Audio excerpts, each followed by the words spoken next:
Sometimes we're blue, so give us something to do. Show it to us, Rachel!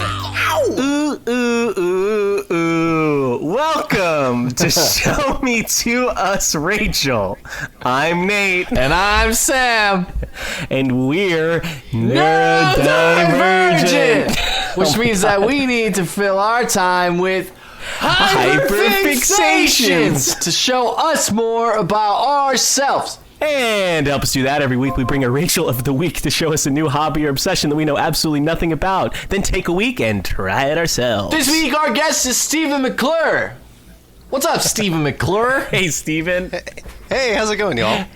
Good. Oh, it's going so good. God, my phone was going off like crazy during that intro. It's your mom. It's Mother's Day, everybody. Call your mom. Tell them. Call your moms. Tell them you love them. We're dismantling the illusion immediately. That's fine. It is Mother's Day. It's fine, Stephen. And yeah, I think we have the perfect topic for Mother's Day, don't we? Yeah, absolutely.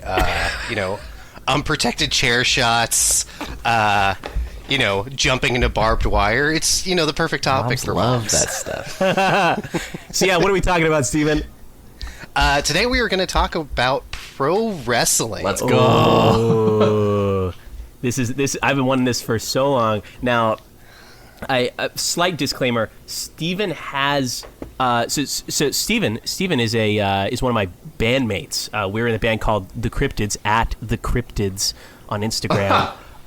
Whenever we do a gig, who knows when, but we'll announce it on there. It's Cryptids with a K, Kryptids.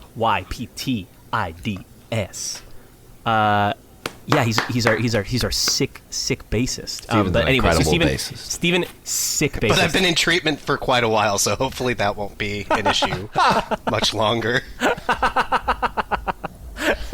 and yeah, Stephen has kind of shown me a little bit of wrestling. I've seen a few things with Stephen, and I'm just like, I think it's such a crazy, insane world. And Sam, you don't really have too much experience with it, right? Hardly at all. I've had people in my life growing up who were really into wrestling. I've played a couple video games when I was a kid. Okay. And then I've heard drama through the grapevine, like how John Cena turned heel. That was a big deal. Yeah. Yeah, it was. Yeah. But other than that, no. Yeah. Well, so let's start here. Like, how did you get into it? Like, did you get into it pretty early? Yeah, I think that's kind of like a pretty common story. Is that as a kid, I was drawn to it. Yeah. To date myself, I was a kid in the '90s, so I was really Old. You can hear my bones cracking through the recording and my joints popping, much like the wrestlers on TV. But yeah, as a kid, I, it was on TV. There was WCW and WWF at the time. What are those? What are those? So those are like the two major promotions. So okay, those are like the major league of wrestling at the time. WWF has since turned into WWE. Oh, okay. So same company, but back in the '90s, they're WWF. So world class wrestling and. Yeah, World Championship Wrestling and World Wrestling Federation. Okay. Okay. Wow, that's an intense name for So, federation. it's so at the time they were the two top brands, like the pro leagues. Okay. That were battling out. It was the height of what was called the Monday Night Wars because you had Monday Night Nitro and Monday Night Raw, which was WWF. I have heard of Raw. And yeah, so and Raw's still, their major running program. They've got two, WWE has two weekly normal shows. They've got Raw and they've got SmackDown. And those are both still going on today. Okay. So, as a kid, just you see these larger than life characters. I was immediately drawn to them. Me personally, I've always been kind of an emo kid and a DIY scene kind of guy at heart. So I think there was something about wrestling that kind of appealed to me, especially the character Sting, who is just a blatant ripoff of the Crow. But I didn't know that at the time, and I was like, this is the coolest thing I've ever seen in my life. He was this dude with, long, wavy black hair, a big trench coat, painted white face, with the little squiggles, and you just see him rappel down from the rafters with a baseball bat, and everyone was like, oh, this is terrifying, and you've got the commentators losing their minds, like, it's Sting! And you're like, it's Sting! And you'd get hyped. They got me. I mean, and I was hooked. I have a question. Who's the Crow? Yeah. Oh, the Crow. Like, was it Brandon Lee, right? Yes, I believe so. Yeah. Yeah. He's like goth superhero. It was like a comic, yeah. Like DC, Marvel, or otherwise? I don't know if it was DC or independent or something like that. I'm not Was sure. it like Dark Horse or something? Maybe It seems Dark very Horse or Dark something? Horse. Yeah. Okay, heard. So he was based off a comic book character. Gotcha. Yeah. Yeah. You're already getting angry people typing in comments. yeah. Chris, don't get mad at me. That's really kind of you to say we have comments. Yeah. It's all Chris, Pendulum Chris. He sends me his comments. So there's two like major groups. Are those still the two major groups today? So, no, well, not at this time. Okay.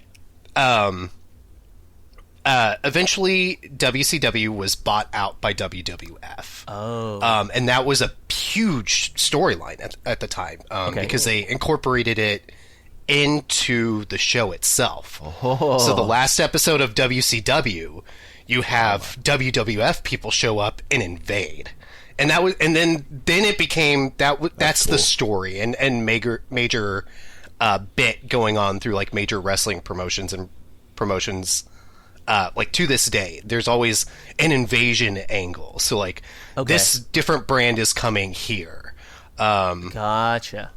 Of course, there's like lots of politics with it. So like whenever you get these invasions now, it's always like subsidiaries of like companies that are already owned by WWE, and they're the only ones invading. Okay. So like they have like their kind of like minor league group called NXT, which is like their development brand, and like they have their own show, and then you get called up to the main roster, which is like Raw and SmackDown and all that stuff. Okay. And but well, and I was gonna say it is planned. Like these matches are all planned. It's right? like stage combat, I think. Yeah. So that's what's really cool is that there's a variety of things. So yes, the outcomes are predetermined. Okay. But the extent in which things are rehearsed varies based on the people and on the match itself. So you have some people who are very experienced and they do what you call it's called calling in the ring, and so they have like a general shape of a match and they know what's going to happen in the major beats, but they're like, we've got time to fill and we'll just call it live, like we'll do it live. And so they're literally like whispering to each other while they're like tangled up. That's why a lot of wrestlers have longer hair. It's because you can kind of mask that when you're like looking down. Interesting. And so and it just like looks cool to have like long greased up hair when you're looking down. So like they'll use their hair to like cover their mouths while they're like, okay, you're going to do this when I go do that, and then they'll just like yell it out. You can actually Sam mentioned I think John Cena earlier. You can find clips of John Cena. He's not very coy about it. There are so many online compilations of him just yelling at people across the ring. Where he's like, "Hey, do this!" It's pretty great because you can't see him. So yeah, I mean, when you're playing to a stadium, who cares? I guess it's so loud, like you can't even. You can't see him. Well, and okay, so the stuff's predetermined. Is any of the? I mean, so you've shown me a little bit of stuff that is like semi-real fighting. Yes, so there's a level of realism in it, so that even if it's rehearsed, they're still taking hits. Right. Like they're pulling some punches sometimes, but then you've got like people who this is the thing. Wrestling is such a huge varied world with so many different influences. Yeah. So there's like styles of wrestling that certain people gravitate towards. There's something called strong style, which is really big and kind of popularized through another major promotion, New Japan Wrestling, which is in Japan. But a lot of wrestlers, it's pretty typical that you go around the world and you train in various different styles. And a lot of people go over to New Japan, get work there, really develop and hone their craft, and then come back over to the States. Okay. But in Japan, they've got like this style that's called strong style wrestling. So basically, it's we're actually just gonna kind of beat the hell out of each other. Oh shit! So they're really chopping each other across the chest. Ooh. Damn. There's only, the prime goal when you're wrestling is a wrestler is going to take care of their partner. They're going to make sure that they're safe. But within that, there's only so much that you can fake when you're, slamming your body onto a mat or, getting like thrown in through a table. Like even if a table's like set up to give way, you're still going through that table onto a on a concrete like the ground, floor. Right? Yeah. Yeah. So yes, it's predetermined and fake to an extent, but these people, I mean, injuries are pretty common. Yeah, I've seen clips of like blood all over the. There's and then there's some wrestling match types that are wild. Like I mean, they're using actual spikes and tacks, and you can't fake thumbtacks going into your back. Jesus Christ. Yeah. Yeah, like Stephen, you were showing me one. What was it? AEW? Yeah. What's AEW? Like, what is that? So AEW is that's kind of like the spiritual successor of WCW, kind of, just because it's on the same parent company. It's the anti WWE company. So essentially, it was a major promotion that came to existence and prominence in like 2019 was when they actually formed.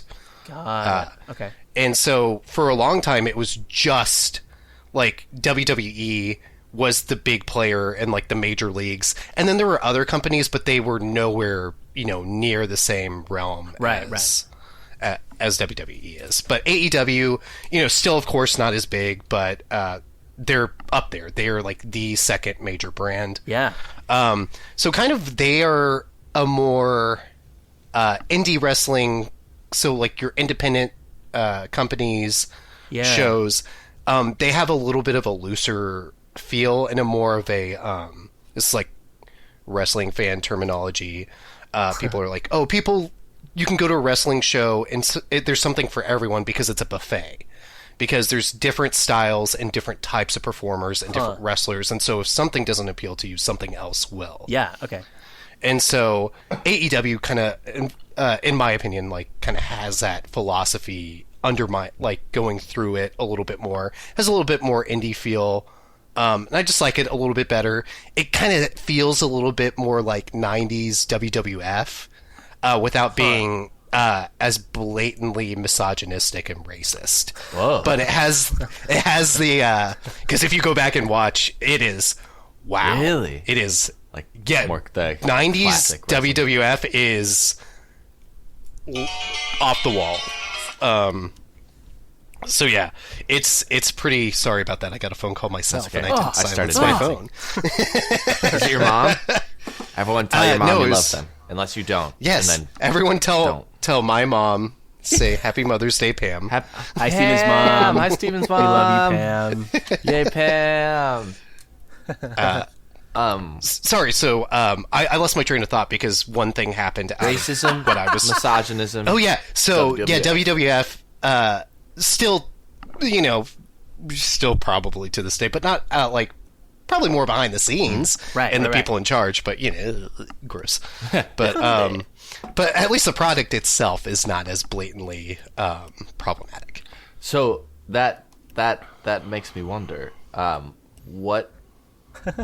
what do you like most about wrestling, and what do you like least about? I'd say like present day.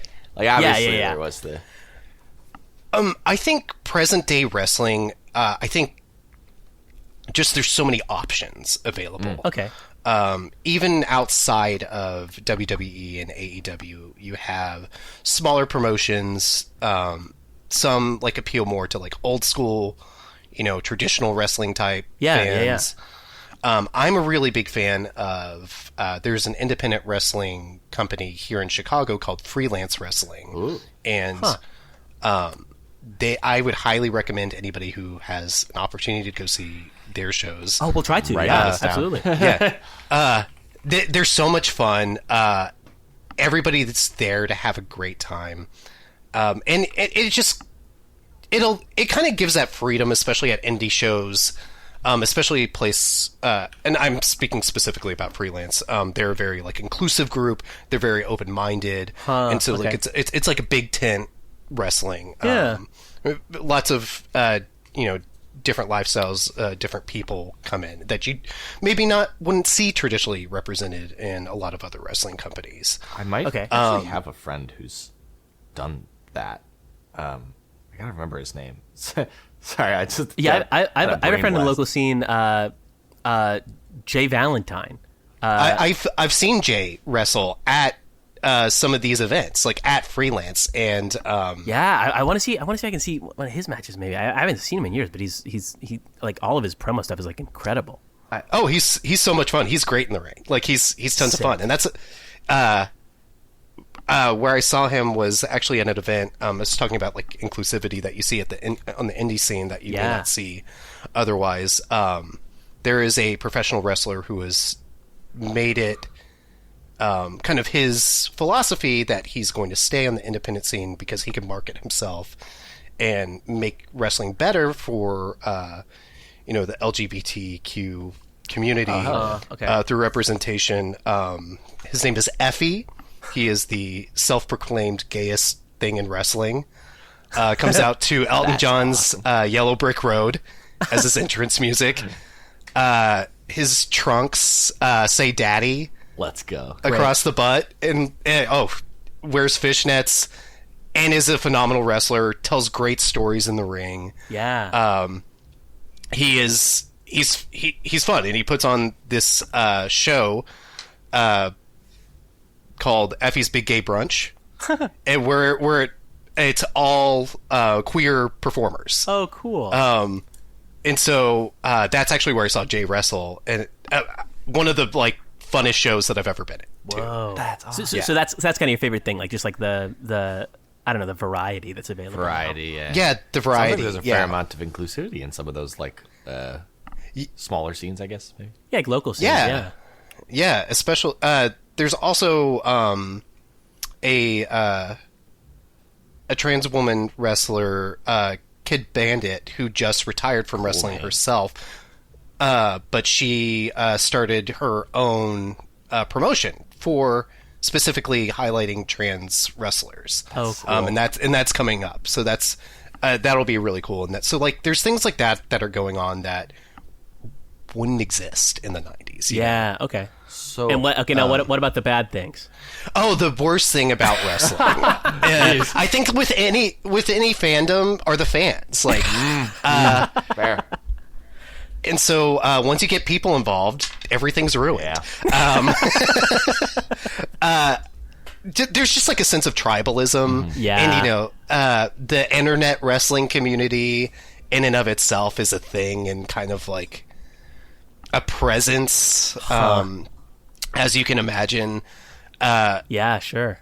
Yeah, it's just, and then I would say beyond, and I think I think you could apply that to pretty much any fandom. There's pockets of people who just take it way too seriously or just don't let it be fun.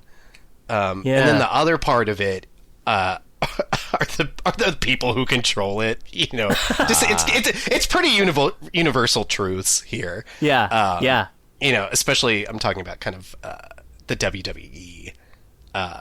TKO, they're part of that whole UFC, owned by the same company. Okay.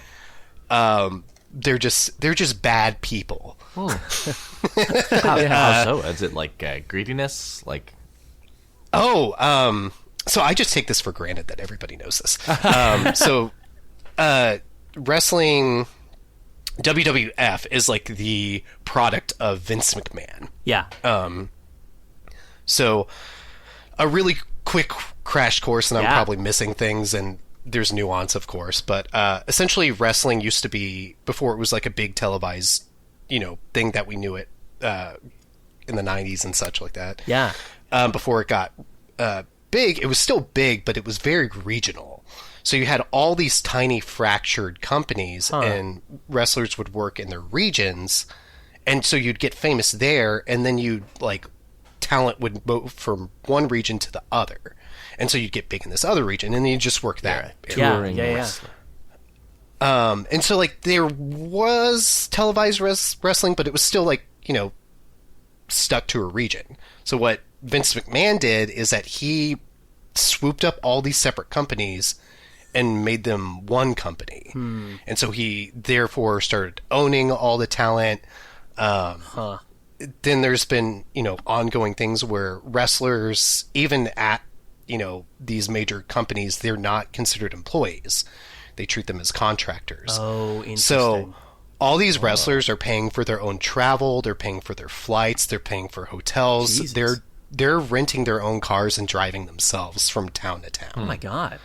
Yeah. So there's a whole big story about Jesse Ventura back in the 80s was going to try to unionize wrestlers, and Hulk Hogan got word of it, told Vince McMahon, and kind of ruined the whole thing. Fuck So Hulk Hogan.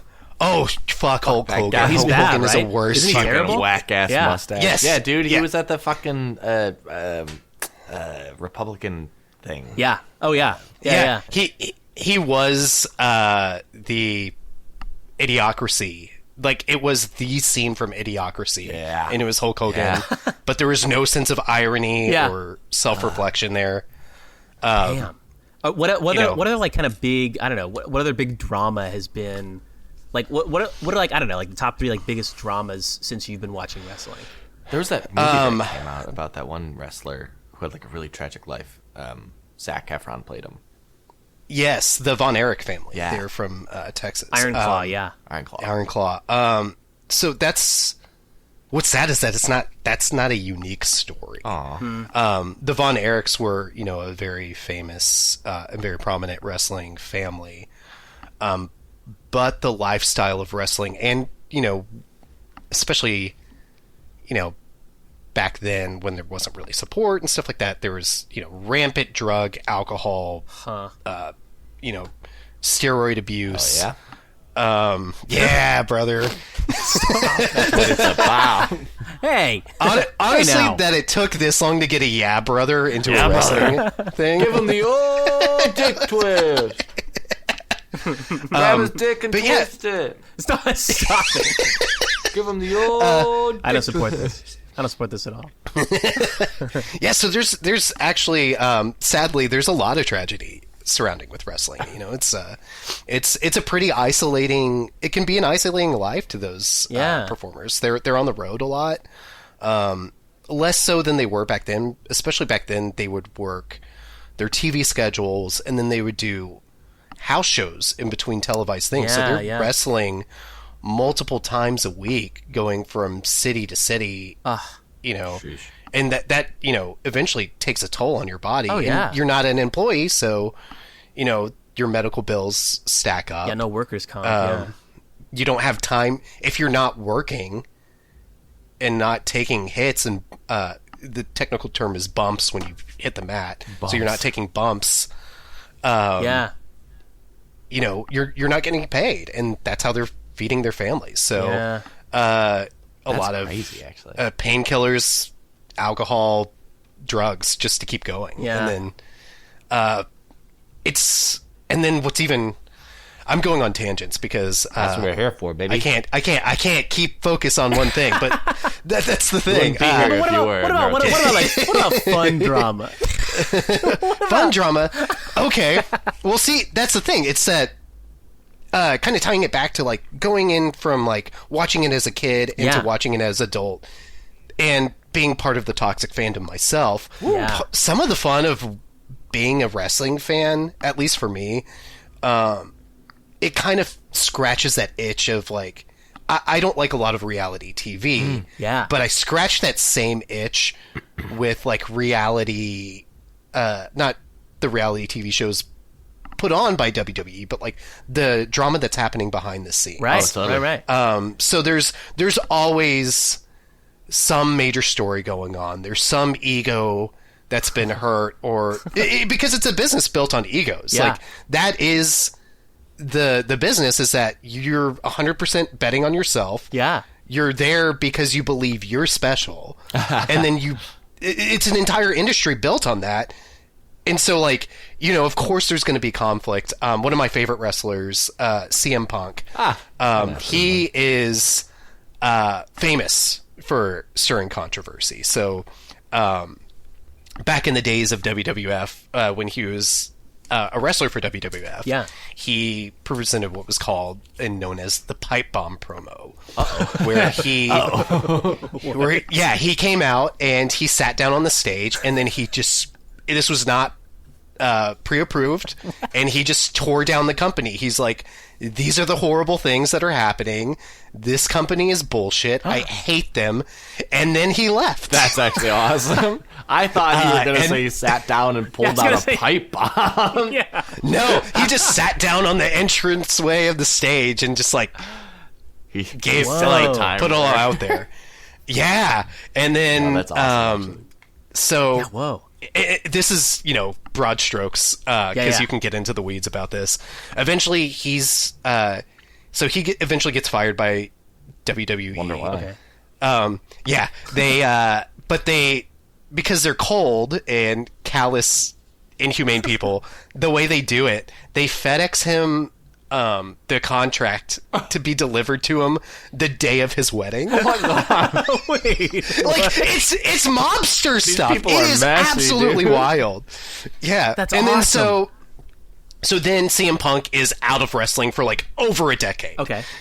And he was like one of the fan favorites. So for years there was it just became a joke. Like, CM Punk is definitely coming back now. Yeah, Like, okay. And then that was just like a joke for years and years and years. Some people believed it, and then other people were like, he's never going to wrestle again. Yeah. Then AEW shows up, and lo and behold, he does come back. Whoa. I was actually at that show. That is probably the coolest live event and the most electric live experience I've ever been a part of. Were you just there like by accident? Like No, I bought tickets. Well, no. I So mean, this is- did you I didn't know? just show up to the United Center. No, I know. I'm saying, like, did you know ahead of time that CM Punk was coming back that show?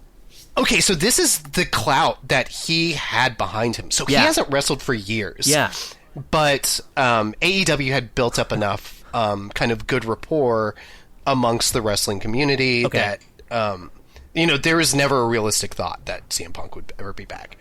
And then through another kind of through another tragedy in wrestling, where an AEW wrestler sadly passed away from a respiratory illness. Whoa.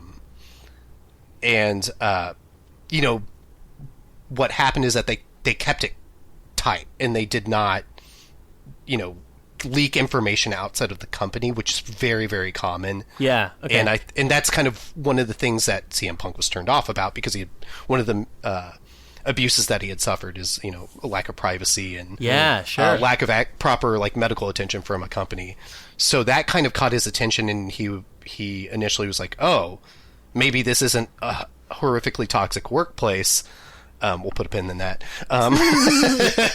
And he actually did return, but there was so much rumor going around that it was basically the idea that AEW would rent out the United Center, or that any wrestling company would rent out the United Center just because of the size of it.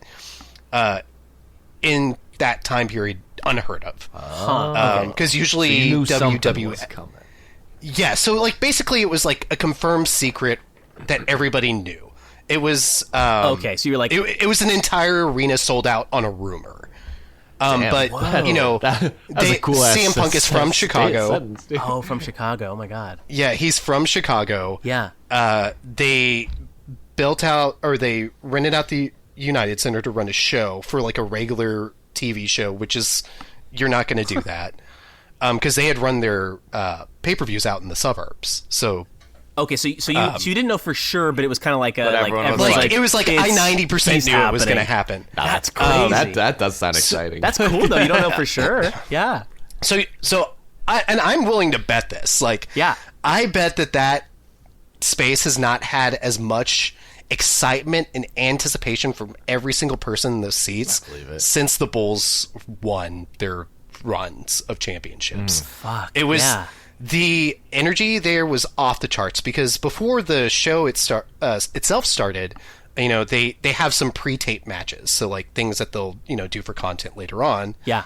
But the entire stadium, you could feel the energy when you went in there. And, you know, this is like an hour leading up to it. An hour leading up to show kickoff, there were chants breaking out for CM Punk. There were people cheering. Yeah. And then you could... It's one of those things when you tap into like a huge group experience where you're like, there's definitely... There's something going on here. Yeah. Yeah, especially after like a decade. Like you're just like, oh my god, he's back. Yeah. So, you know, before the way it starts is, it's incredible. So the timer starts. You know, they come out there like, we're about to go live to TV, and you know, for wrestling, a lot of times it's like, oh, are they going to tease us off until the end of the show? Yeah. No, so the timer goes down. People have already been chanting CM Punk nonstop. Yeah. And then the timer goes off. They're like, we're live. You know, they do the intro. And then the first thing off the bat is his entrance music. Oh, my God. Which is Cult of Personality by the song. And it's just... That's so awesome. that hits. And, the place erupted. Yeah, like shaking. And yes, and it was one of the coolest things ever. Eventually he ended up leaving the company, and he hates AEW now, but he's back in WWE. But that moment was magic. And I feel like another thing that's like so crazy about wrestling, like you're talking about the variety. I want you to briefly tell Sam about both Joe Hendry and Orange Julius. Oh, Orange Cassidy. Or Orange Cassidy. Yes. Orange Yes. Julius is going to Orange Julius. So- That's kind of what our president That's his wants to alter believe ego. it is. Just to round us out, I want you to tell him about those two people. Yes. So, you know, you have your wide swath of wrestling. So you've got your regular matches. You've got your extreme matches where people are like hitting each other with glass panes. You said wife And then swap. you have like meme comedy wrestlers. Okay. Who are truly amazing in and of themselves, and I love them. So there's a wrestler named Orange Cassidy who has built his entire character off of, I think, Paul Rudd's character from Wet Hot American Summer. So just basically, awesome. slacker, could not care less. So his wrestling gear is like he wears those like jean-looking like joggers. He has sunglasses and like he's got like a Canadian tuxedo going, and he'll come out and he puts his hands in his pockets, and he'll wrestle half the match with his hands in his pockets. But he's so incredibly athletic that he makes it look effortless. That's cool. So if I can assign homework, Yeah. I would highly recommend watching Orange Cassidy versus Gentleman Jervis. Oh, I need to see that again. Yeah. It is probably one of the best comedy wrestling matches you will ever see in your life. So you've got Orange Cassidy. He's amazing. Joe Hendry, who is a meme wrestler.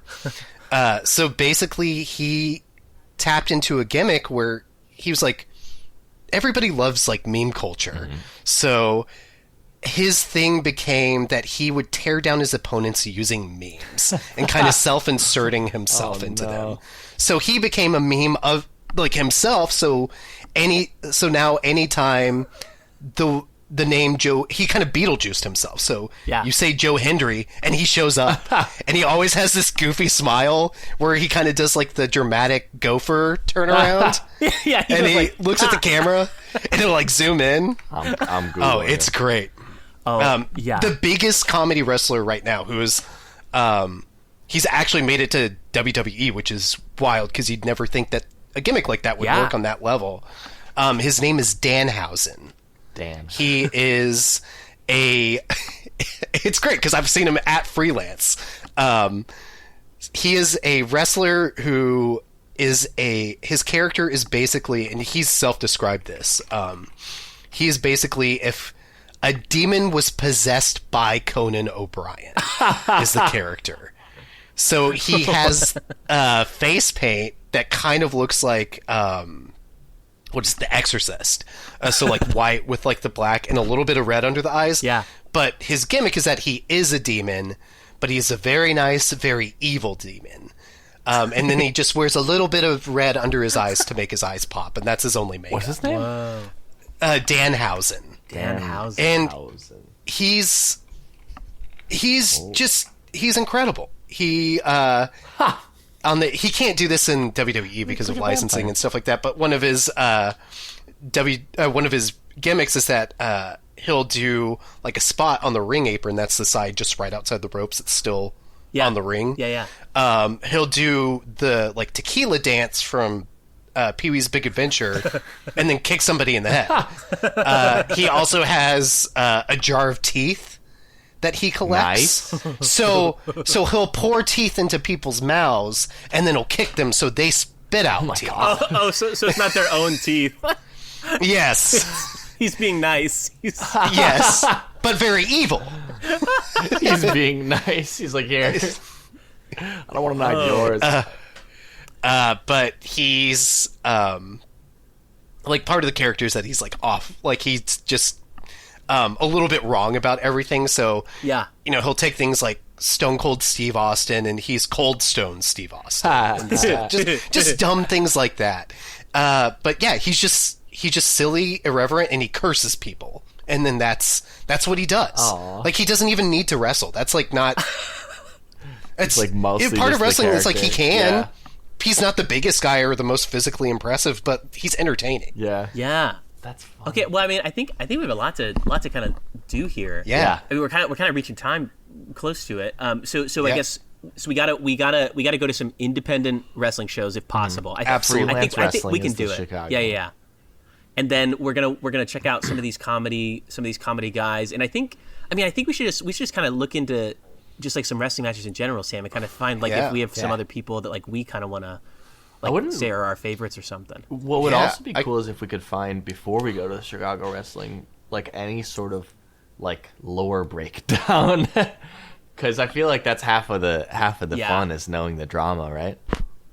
Yeah. So that's the thing. It's like you've got your long-ranging storylines, but at indie shows, I think they kind of and it depends on the independent circuit. You've got some storylines that are still going, but they build those shows in a way where you can tap into it immediately. Okay. So like you don't need to know the lore.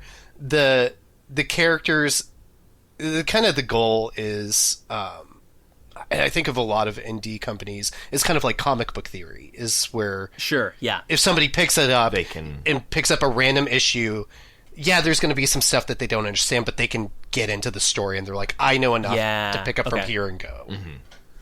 Cool. Makes sense. But yeah, so I would definitely recommend that. It's just, there's so much with wrestling. There's so much history. There's so much variance in it. I could go on for hours and hours. And it probably doesn't help that I'm not very focused and going everywhere. Hey, that's what this is for. That's I know what this is for. We're neurodivergent. Yeah. There are definitely like some like major matches that you should check out, like in major moments, I think. Okay. I think historic moments, Hulk Hogan lifting Andre the Giant at WrestleMania. Okay. That was huge. That's really cool to see. One of my personal favorite matches, you can watch any of them. I really like tag matches, especially gimmicky ones. Okay. I love a ladder match. So if you look up the triple threat matches between Christian Edge, their team, the Dudley Boys, and the Hardy Boys, matches. Okay. They're absolute wild matches. Okay. And then you should look up Undertaker versus Mankind, Hell in a Cell. It's a very famous match because Mick Foley, who plays Mankind, gets the Hell in a Cell, which is a giant cage, malfunctions, and he gets he gets thrown off the top of it, and lands through a table. And that was planned, but it was like the first time they did it. It's like 12 feet high or so, right? Yeah, and they didn't have like crash pads or like anything underneath the table. It was just the table, and his he bites through his lip, and he can stick his tongue through it. But then he goes through it a second time because the cage gives way while they're on top of it, and this was not planned, and he just falls to the ring. And you can see it on the Undertaker's face, and he's been interviewed about this. He's like, "Oh, I just killed this guy," but it's iconic. You should see that. Okay. Damn. And I'm a really big fan of tag team wrestling. I think one of some of the just most athletic displays you could watch of just pure trickery buffoonery is if you look up the Lucha Bros versus what are their Matt and Nick Jackson, the Young Bucks. Lucha Bros versus the Young Bucks. Okay. And they especially their cage match is really, really good. Okay.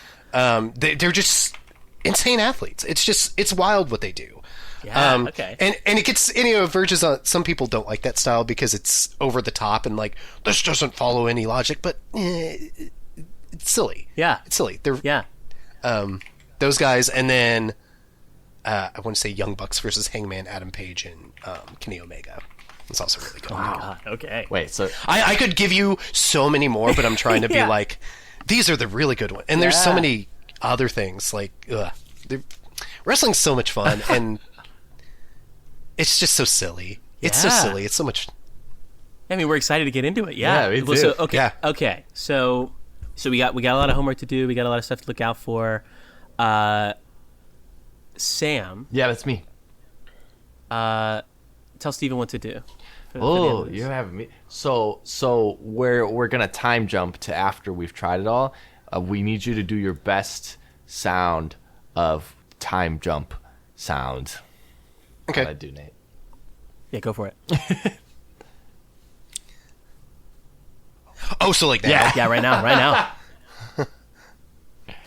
Oh wow, it's later. like the Undertaker, bong, and then he goes, bing. Yeah, and folks, we're going to have a hell of a match today. We're going to be talking about all kinds of Grab his wrestling dick and from across twist the it. decades. Give him the old dick twist. That's a classic. Chris knows it. It's not a classic. Man, we almost went a whole intro without you making a dick joke, but we didn't. And we never will. Hey, guys, we did wrestling. Yeah, we did it. We wrestled each other. We got wrestled. oiled up, just got in the mud, took our clothes off. What is with We you lit today? some candles. What is with you? We only kissed like a little. You asked if I kissed some boys at work today. Yeah, it was his first You're first talking day about at a new job. what? Yes. Oh my God. Cool it. Wrestling was pretty fun. Yeah, wrestling. Yeah, guys. Oh my God. Wrestling is turns out wrestling is fucking sick. Yeah. Yeah. Okay. I mean, so I guess maybe just this, before we start going into these individual things you watch, first impressions. What were your first impressions? And I'll say mine. So. Hey, Banj. That's my dog. Banjo! He's a dream guest on my podcast. So I was primarily appreciative of the stunts. There's some cool acrobatics occasionally. There's some stuff that's just in some matches just like terrifying, like like Jesus Christ, the kinds of things these people are putting themselves through for this like show. Yeah.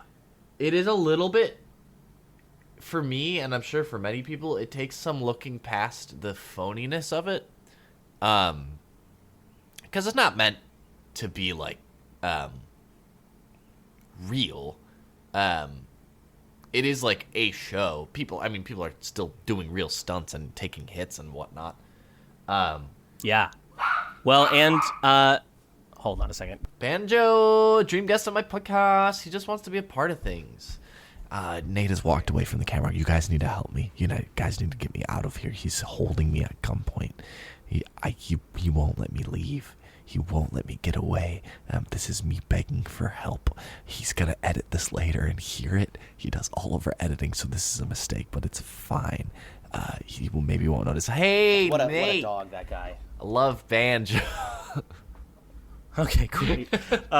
Yeah, like, I totally get what you mean. Like, there's like an element of, like, it is planned. Like, they know who's going to win and stuff. But I guess the thing is, though, we don't. Right. So is it, and they don't know always how to get to each point. But sorry, I interrupted you. Continue. Yeah. And for me, it's less about, like, that element of it. Like, it's you go to medieval times and you don't think they're actually trying to kill each other, but it's still exciting because it's still a competition. Yeah. And you buy into that. Yeah. But, like, the hits are theatrical, and they're still, like, contact hits, but, like, they'll do a thing like when they stomp on a person, they'll stomp their other foot to make the noise, make it sound and look like it's hitting a lot harder than it is, and stuff like that. Which I would say, at least for me, it was pretty hard to see. It depended on the like stuff for me. Yeah. Like some were pretty obvious, but like some of the like, I mean the kind of simple like punches and like kicks were obvious, but like stuff beyond that, like some of the like slams and the head things and the like some of those I was like crazy. I mean, fucking Mankind being tossed from the top of the cage. you can't fake. We'll get to that. We're gonna talk all about that. That's on one of its the more own, 'cause extreme that was examples insane. of actual impacts happening. But then you also have like the Hardy Boys when they did a one slam where one guy jumped from the top of the shoulders of another guy into two other guys, and it was very clear that the two guys made like a support structure with their arms and caught him and then fell as if he hit them. Well, let's go in order here. We'll kind of our whole we watched every single thing that Steven sent us or told us to watch. So all of these matches that he talked about, and I guess maybe let's start with. But let's just go in like the order we watched them, I guess. We watched a pretty wide spread. I think Steven gave us a really good spread of like wrestling in different time periods, of different styles. We started out watching, I guess the first thing was a tag team match. I guess we watched two different tag team matches, both featuring the Hardy Boys. A lot of fun. The first one was Hardy Boys versus it wasn't Edge and Christian, that was later. Omega it was, and Omega and pull up our notes. I don't even remember. I don't know. It was Omega and Hangman. That's who it was. I thought they had a group name, but I don't remember what it was. I'm not sure. Yeah, there was Young Bucks. I don't remember. I think it was Young Bucks. Maybe, yeah. I don't know. But yeah, that one was great. I think it was like a great first one because it kind of like there were some differences in style a little bit, but we still got to see like it was pretty classic wrestling, like what we think of today, and it was pretty modern. I think it was only like a few years ago, or maybe even last year. A lot of acrobatics from something. the Hardy Boys. They do a lot of flipping around. That's like really impressive and fun to watch. Yeah, like and kicking someone in the face at the same time, both of them. Very cool. You were saying this. I guess maybe during the second tag team, which was the Hardy Boys and Oh, They had masks. it was wasn't Prime? it Christian and Edge? No, it was like Prime or something. Primo, you said he was famous. Oh, it was the Lucha, The Bros. Yeah. Yeah, and Penta, who is a wrestler I'm familiar with, that's like a luchador-inspired wrestler. Yeah, both of those, you were kind of commenting on, like, the amount of time that they spend just kind of lying there. Yeah. I have two major personal gripes with the what would you call it? Art form? With wrestling. Well, the stuff we saw. Yeah. I don't know. Yeah, I guess the art form is bigger, maybe. And but- I'll touch more on this, but it's that, and I understand why this is necessary, so I'm not saying it's something they should work on, but it's just something that I think makes it just kind of a little slower, I guess, is after like every impact or something, they'll lay down for like a good few minutes. And I'm sure there's a million different logistical reasons that needs to happen, but the Hardy Boys would have stretches occasionally where they wouldn't. They would just keep fucking going, and those were always the coolest and most fun parts, I thought. Yeah, and it depended on the matches, like, and I guess the flow of the whole arc of the thing, like, I guess they're trying to, like, pace things out or have, like, a climax, sort of. Yeah. But the first one with oh god, I still can't remember their names. Omega and Hangman. That one probably had the most, like, long stretches of, like, waiting, sort of. But still was good. I mean, there was one point, where Hangman, like, or one of the Hardy Boys slammed Hangman, like, they went outside of the ring and he slammed into, like, the glass, like, walkway where they do their entrances. That was crazy. Yeah. There were a lot of, like, moments like that where you're just like, oh god. Even though you knew it was fake and you knew that they were, like, being safe, if it's really well done, you still are, like, a little like, oh, okay, I know it's fake, but, like, dang, that looks like it wasn't. Well, I would compare it a lot to, like, stunt work, where it's like they do it as safely as they can, but, like, there's still danger involved. You're still taking hits, like. Oh yeah, and it was like, we were looking for, like, the calls that Steve was talking about, where they were, like, calling out the moves to each other, and Are they saw anything?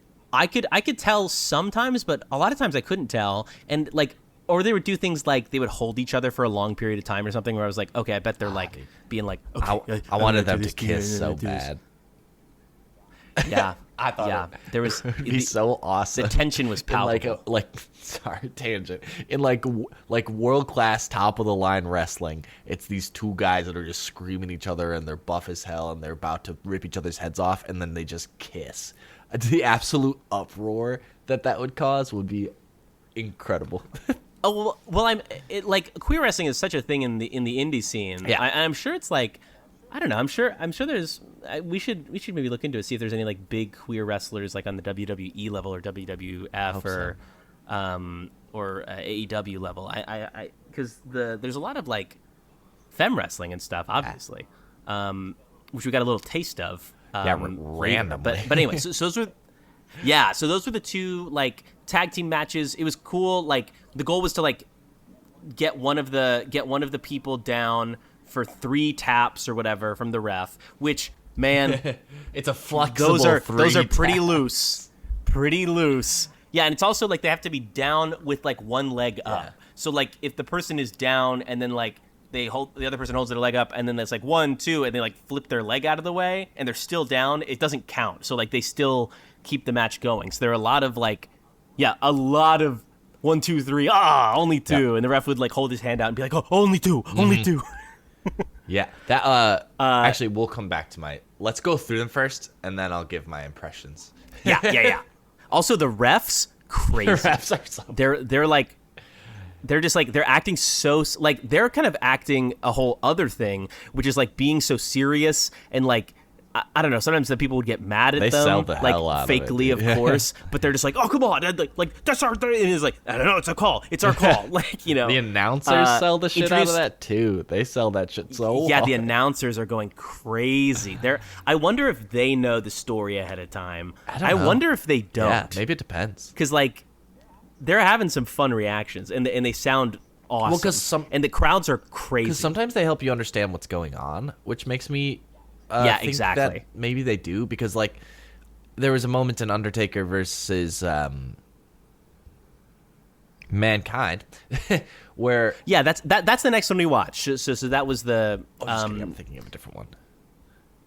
Oh no! No. I'm thinking of No, go ahead. Andre versus Hulk Hogan. There was a Yeah. Oh my God. Okay. Yeah. We'll get to that one I'm too. spoiler alert, but No. Well, we just talked about him in the episode, so the people just heard. Facts. There's a moment where Andre the Giant's like squeezing him. That I had no idea what they were trying to portray until the announcer was like, "He's taking all the air away from Hulk Hogan. He can't breathe." And I was like, "Oh, good." Yeah. The announcers added so much to it, Yeah. and then was probably my favorite match, Undertaker or Mankind, which was Undertaker versus Mankind. a big left turn from if- the two tag teams that we came from. Yeah, like the two tag team people were kind of like regular wrestlers, like definitely like doing all kinds of acrobatics and cool shit, but like pretty standard in terms of like their characterizations were not crazy, like complex. Exactly, it was like two guys with flame pants and like luchadors, and then like got a big buff kind of beardy guys. Yeah. Whereas the Undertaker, like, okay, so the first Mankind came in, and he was like a big guy that was in like just like a button down with a tie that was like loose, and then he had this like serial killer mask on. Like he looked like he looked like Leatherface almost. Like when he came out. There was like one line that one of the announcers said that I really liked, where he was like, "The thing he most regrets losing is his mind," or something like that. Oh yeah, like, that's "Oh what it my was. God." Yeah. The thing he regrets losing most is his mind. I will say, Oh my God. aura-wise, those two aura'd so hard on their way out. The fucking dong that happens before the Undertaker walks out and all the lights go down, I was like, holy shit. Ooh, wait, I'm gonna try to kill this Kill fly. that fly. Let's see if I can do Fucking it on get it. air. Did you get it? I fucking did Fucking it. killed that fly. I think I yeah, did it. fuck that fly. I think I did it. I killed the fly, But with my bare hands. you have bare hands? Okay. Rar. So interesting things about Undertaker versus Mankind is, I think it was either because it's older or because it was a different corporation. I don't know. Way more violent. Oh, I think this was this was WWE before maybe like the company split or something. But like, I mean, also, oh shit, I didn't get the fly. I have You gotta to get get it. the I'm fly. so sorry. No, this is the rules. Did I get it? Okay, that time I got it, because there was a schmear Ah, ew. on the window. Okay, Undertaker. Yeah, talk about when Undertaker walked in, because he had a different vibe. Like Yeah, it immediately. was the gong, not the gong, but it went like bong, like an Undertaker, and then all the lights went out, and he just like fucking walked up. Mankind was on top of the cage, 16-foot tall cage, by the way. He goes up there immediately. Yeah, it was a cage match, but he didn't go inside. He like climbed on top of it, which apparently like they acted like it hadn't really been done before. or at least they don't start on top of it, is what it sounded like. Yeah. No, I think they normally just go in and do a cage Yeah. match. So Undertaker So, follows him up there, and then they start going at it on top. Well, wait though. He had like a sorcerer outfit. Oh yeah, it was sick. He had He shoulder was like pads. he had like shoulder pads, and then like when he saw Mankind up on the top of the cage, like just staring him down, he shed the cape, and then he had this like crazy outfit still on, and like he climbed the cage, and Mankind was like punching down at him. Okay, sorry, I said that. I said to set the vibe of his insane costume, because he was like when the bell went off, everyone freaked out. Like just one of those bells, everyone was like, "Ah!" But this was like a famous match for. I think that I don't know enough about it exactly, but it was famous for, I guess, two reasons. I guess it was a crazy matchup, and then in the first few minutes they're walking across the cage together, and part of it gives a little bit, and they're like, "Huh." They keep going, and then one of the big highlights. Yeah, two things happen, but one thing. Yeah, one of the big highlights, Undertaker tosses Mankind off of the cage, 16 feet high, and he goes down through a table. That was planned. That was crazy. Like, yeah, out of the ring, but like 16 feet, like onto a table, and like they had like this was kind of the extra drama of it. They had like paramedics that like, I bet one of them was real and the rest were fake. Oh, yeah. Or something. Oh, yeah. Like just like being like there was like, oh, the paramedics are coming in, they're checking on Mankind, making sure he's okay. He's like completely unconscious or whatever, and then he like decides to go back up. I wonder though, based on what I know now, because I assume like, oh, they must have like people ready, like they must have taken precautions, blah blah blah blah blah. But then what I've read about that match after, which I will tell you, makes me wonder how controlled it was, at least back in the day. I'm sure it's much better now, but so Mankind eventually gets up after he lays down for about 10 minutes. Neither here nor there. Yeah. But I mean, it was kind of scary. It was a big fall. This is insane. Yeah. So he climbs back up to the top of the cage eventually, and then which is a wild choice. Undertaker. He's like, let's get back up. Undertaker slams him again on top of the cage. He goes straight through the top of the cage into the arena, and famously not planned. I googled it afterwards. When that happened, he dislocated his jaw. A piece of his tooth somehow got lodged in his nose. Which you could see. Like he got up and there was like it looked like stage makeup. It was like so crazy because it was like this white like thing like sticking out of his nose with like blood all around it. Like it was lodged through his nose or something. It was insane. And then a bunch of people came on who like seemed like they were acting. And then Undertaker drops down and without much hesitation continues the fight, which I was crazy about because I was like, surely they had to make sure he was okay first. But I don't think And not only that, the first guy he fights is one of the paramedics who he throws out of the cage. And then they're like, well, I guess the fight's happening, so they like make a huge show of like locking the cage. And then it didn't even end there. Fucking Mankind gets up. They keep going. They do some more crazy shit. And the craziest part, against the side of the cage, like they're slamming him like each other into the side of the cage. They grab the fucking metal stairs and try to hit each other with it. Crazy. And then Mankind, like corrugated metal stairs. Mankind finds a bag of tacks, pours it out like a bunch of tacks, pours it out on the like a garbage bag full of metal like tacks. And he's like, I'm gonna slam Undertaker on it. He doesn't say that, but he obviously seems like that's the intention. That's pretty clear what he's going to try to do. He doesn't. I'm just giving a play-by-play now. But Undertaker... No, this one you have to. Undertaker slams Mankind down on it once. And then Mankind kind of rolls onto it because we were guessing he probably wanted to make sure some of them were sticking out of his back for the drama. But then... Because at this point, I was like, oh, okay, maybe he kind of played it up. Maybe he's got some like stuff on his back. Yeah, you thought he was like maybe like had like some padding on his back or something like that. But then Undertaker does it again, slams him even harder down onto this pile of tacks. And you can see them sticking out of his arm and shit, like his bare arm. Yeah, like there's nothing on his arm, so like they have to like. The only thing we could think of was that like maybe they were so short that they could only go in so far, could only hurt and they you were maybe so much, like. Yeah, or so like pointed that like it's like a needle maybe. Do you know what I mean? Where like it doesn't really like bleed that much or something. But like I mean, he had a lot of tacks in his back and arm, like clearly, and his actual tooth sticking out of his nose.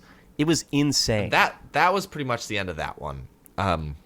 Yeah, and that was the most memorable for me, I think, out of everything. Like it was crazy. It just had like and. Yeah, like there were aspects of it that were fake. There were aspects of it that were not planned. There was aspects that were like improv or like insane. But like you could tell that both of them were. It wasn't like a thing where like Mankind was like, oh, like please stop. I can't do this. Like they were both like very clearly like we are doing this because this is like a moment right now. Like they were so committed to it. Mankind especially. Like, oh my God. So that was crazy. And then I'm going to touch on my other major complaint. Yeah. I always feel bad saying negative things because I always imagine our guest like listens to the full episode and then they're just like hate me. I'm sorry, Steve. Well, then say some positive things too. Well, yeah, lots of positive things. But I only have the two real gripes. It's the long pauses and then I don't think they finish very well. I don't think the endings almost always were pretty abrupt. Yeah, that's true. Yeah. And there wasn't a super clear like plot arc, which that matters to me less than like a clean ending because it's not every. I think there was a pretty clear plot arc with Undertaker. That versus one was Big pretty. Rock. Yeah, that one was pretty clean. Actually, same with Hulk Hogan versus. And Hulk Hogan and yeah. But it's just the. But yeah, maybe the endings are more very- modern one's a little bit less clear sometimes. Yeah. So yeah, the tack thing happened. He laid down for a while, and then eventually they both kind of left. What were the ones we did? It was just Hulk Hogan, and then Well, the and then the goofy. one. Yeah. Hulk Hogan and Andre the Giant was cool. That one was even older. That was just a classic. Yeah, very cool. Hulk Hogan is hilariously dramatic. Andre the Giant, it's a fucking giant. 528 pounds at the time of that recording, by the way. Yeah, and Hulk Hogan, like, obviously Hulk Hogan is a terrible human being now, and like probably was back then too. An iconic figure. I will say, watching the match, I kind of got why he was so famous. God, my dog barking in the background. I got why he was so famous because his reactions to getting hit were the best out of anyone we watched. Like, Yeah. they were. Like, he was just so like ridiculous eyes and like goofy like like just these insane faces he was making that were like wild. Eve just fell over in the background. Oh my god. His reactions were very soap opera pilled, and I loved it. He would like reach up in the air Yes. like dramatically, like no. Oh yeah, all the time. Yeah, It's and Andre was just like, he was kneeling at one point, and he was as tall as the just ref. massive. Like, he was massive. Like, Hulk Hogan was 6'8", I think they said, and Andre the Giant was like 6 inches taller than him. Ugh.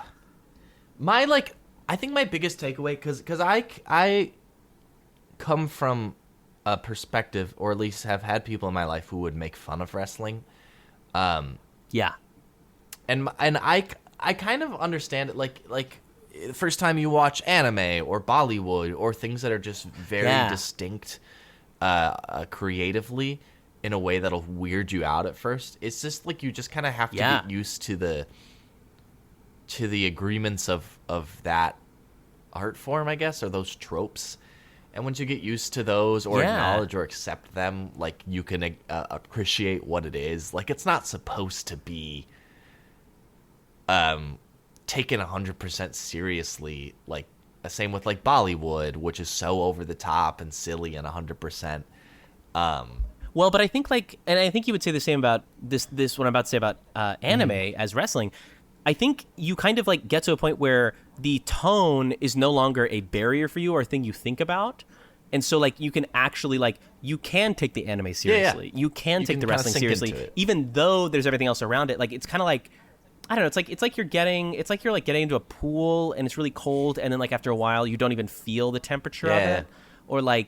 Or when you're watching a play or a movie and like there's a really strong, thick accent, and at first you're like, this is crazy, but then like as you watch it, you kind of just get used to it, and you're not really even thinking about it, and you're connecting with them emotionally. You sort of just accept that that's like how the laws of that world work. Like, people are just like that in that world, and you can kind of let yourself sink into it. Like an anime, everyone you're screams like all the acclimating to time, it, yeah. and that's just kind of how they are. Yeah.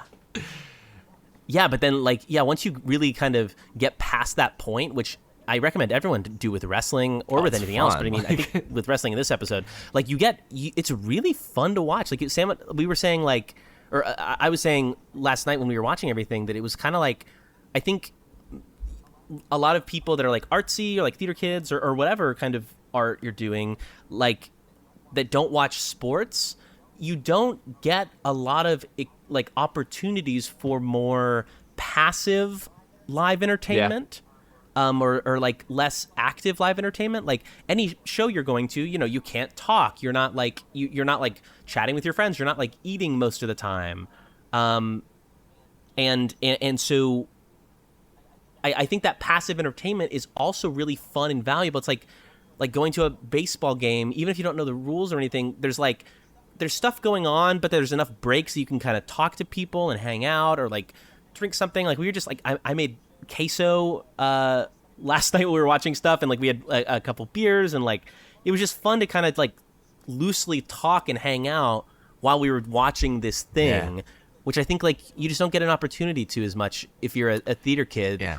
That like there's like, and I think wrestling is a great thing. Like if you're not that into sports or like into that whole world, I think wrestling is a cool way into that. That's a little bit more theatrical, but still like has all the benefits of like a passive entertainment. Like that. Interesting. That's a good point. The last one we did Hulk Hogan and last one, Andre the Giant. That was interesting. That was just iconic. And then the last one we did was what were their names? Gentleman Jarvis, Orange Cassidy, and Gentleman Jervis. It was a much smaller one.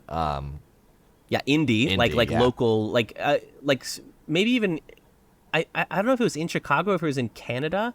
I know that Gentleman Jervis does stuff in. It smelled Canadian. Oh no, I'm thinking of there's another one that Stephen was talking about that like does a Conan O'Brien impression or like a Conan O'Brien vibe a lot of the time. But like I think this was like some town in America or something like smaller. And they did like a comedy wrestling match where it's like I don't know if they call him Channel Orange, Orange Cassidy. He like Orange Cassidy was like played nonchalant and had his hands in his pockets the whole time, and then the other guy was like overly friendly and nice. And it was so charming. Yeah, he was like the nicest wrestler in the world or something. Yeah, and he had like a cartoon face, and he was like very expressive. Yeah, like their dynamic was perfect because like Orange Cassidy would just like have his hands in his pockets, like he like rolled onto the stage. He like took his shirt off at one point, but he was wearing jeans. But his whole thing was that he had his hands in his pockets, and like Gentleman Jervis was like trying to pull his hands out of his pockets and like take away his power, and like he was just like wouldn't let him. Rocked him to sleep, then like got him like tried to put him down, and then like the Orange Cassidy wiggled out of it and then went on his side, put his thumb in his mouth, continued being asleep. Like they got him like a blanket and a pillow. Like it was so ridiculously stupid. And then the ref woke him up because he sneezed while he was doing the count.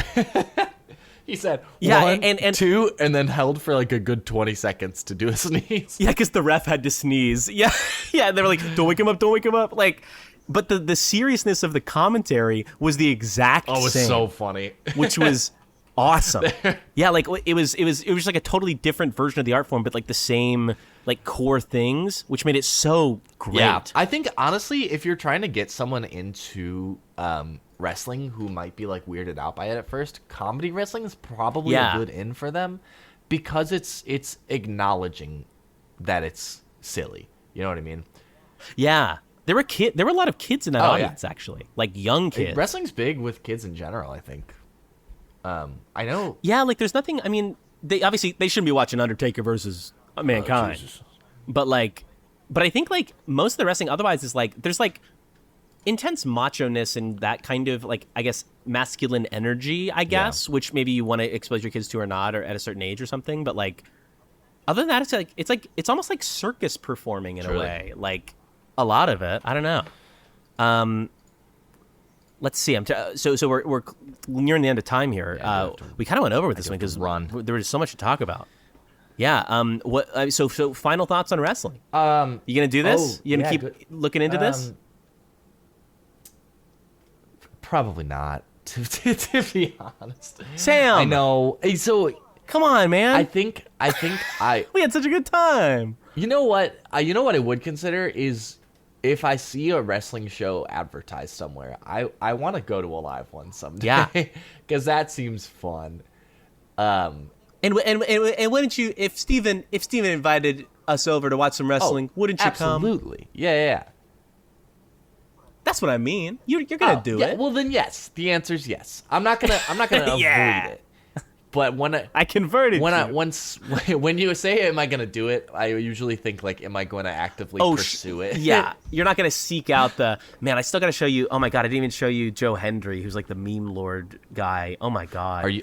I'll send you some clips of it. But like, yeah, I think I'm absolutely gonna keep doing this.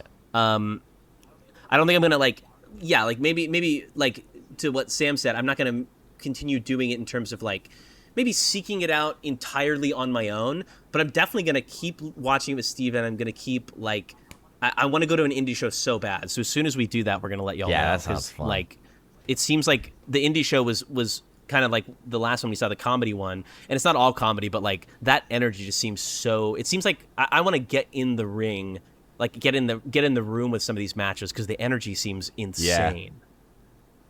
Yeah, it's a unique kind of theatrical energy too because everyone's screaming and shouting as if it's a sporting event. It's sort of similar to like Harlem Globetrotters or like something in that way. Actually, yeah, but like similar. like taken. Yeah, it's actually that's a good comparison. Like it's so crazy though. It's so goofy and over the top and campy and fun. Yeah, highly recommend it. I do Anyways, recommend like, wrestling. Lightly interested. I at the very least recommend people being open-minded to something like wrestling. Yeah, even if you're not into like I don't know, like you're like, oh, that's like super violent or intense for me. Like it isn't as much that as you think. Yeah, I would say. And if you're sitting there like, nah, that's silly, or like, that stuff's dorky, get over yourself. That's all I got to say about that. Coming in so hot this episode. Oiled up guys. No, I won't do this. Yeah, get over yourself.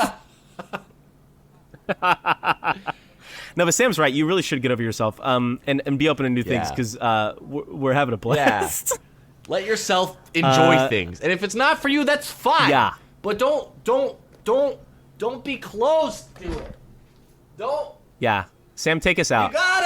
You gotta open yourself to enjoying things. It's better to like things, and if you don't, it's tell 'em. okay. But you gotta try. You have to try you to gotta do like things, because liking things is good. That's how we live. Yeah. Ouch. Sam is sick. We'll see you next week, guys. We got some fun stuff in store. So stay tuned for the episode next Thursday. I gotta go to rehearsal. Goodbye. Love you. Show me to us, Rachel. Ow!